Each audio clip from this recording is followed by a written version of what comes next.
ये महंगाई हमारे हुक्मरानों की वजह से आई है, उनकी अयाशियों की वजह से आई है। अरबों रुपए इनकी अयाशियों के तेल पे खर्च होते हैं, अरबों रुपए इनकी रिहाइशों पे खर्च होते हैं, लेकिन गरीब आदमी की जो 2 रोटी थी वो 1 रोटी कर दी गई, अब वो आधी रोटी पर चला गया है। जिंदगी गुजारना मुश्किल है, सरकारी स्कूलों को तबाह कर दिया गया है, पेट्रोल की कीमत इतनी बढ़ा दी गई है कि सब्जी की कीमतें, सब्जी भी खाने से आदमी दूर हो गया है। आज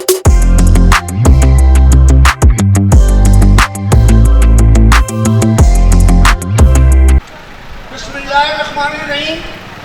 बड़े दुख और अफसोस के साथ कहना पड़ता है, जो मजदूर आदमी 20-25 हज़ार रुपये तनख्वाह देता है, वो घर का किराया कैसे देगा, बिजली का बिल कैसे भरेगा, घर के मामलात कैसे करेगा।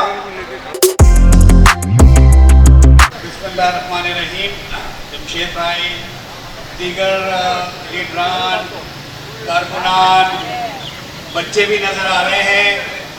लोग महंगाई की बात तो कर रहे हैं, आटे की, चीनी की। मैं थोड़ा मुख्तलिफ बात करना चाहता हूँ, हो सकता है थोड़ी बोरिंग लगे, मुख्तसर करूँगा।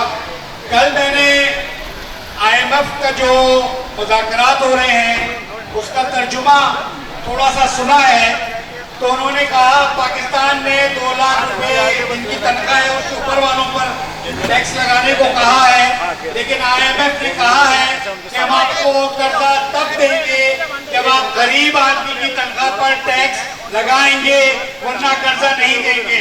मतलब 2 लाख से नीचे 15-20 हज़ार से ऊपर वाले जो लोग हैं, जो गरीब लोग हैं, जो मध्यम तबके के लोग हैं, उन पे टैक्स लगा जाए, तब जो है कर्जा पूरा होगा।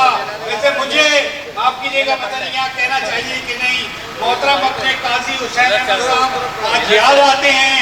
उन्होंने कहा था मुझसे कि हम ये कर्जा, अगर मैं सदर होता तो IMF को कहता कि हम कर्जा नहीं दे सकते। मैं कहता अपनी आवाम से खुद लगाओ, खुद खाओ, चाइना की तरह खुद कफील हो जाओ। क्या जरूरत है उस चाय की जो डॉलर से खरीदने पड़ी।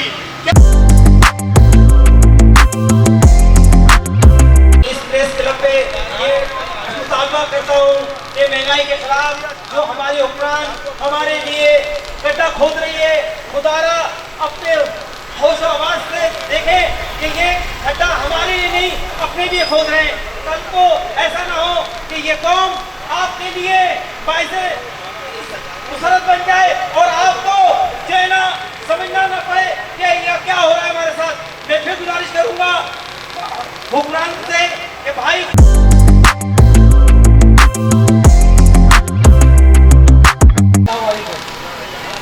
मैं सिर्फ एक बात ही कहूँगा हुकूमती जमातों को, जिन्होंने यहाँ से इस्लामाबाद तक महंगाई के खिलाफ धरना दिया था, आज हुक्मरान को एक वार्निंग दे रहे। इंशाअल्लाह ताला अवामी इत्तेहाद 1 महीने के बाद पूरे कराची के अंदर हुकूमत के खिलाफ ऐसा मुजाहरा करेगी, उनके घरों के बाहर जाके जब तक उनको निकाल के नंगा ना करते, इंशाअल्लाह ताला अनकरीब हुकूमत के जितने हुक्मरान हैं उन सबको नंगा करके यहाँ प्रेस क्लब में ले आएंगे इंशाअल्लाह।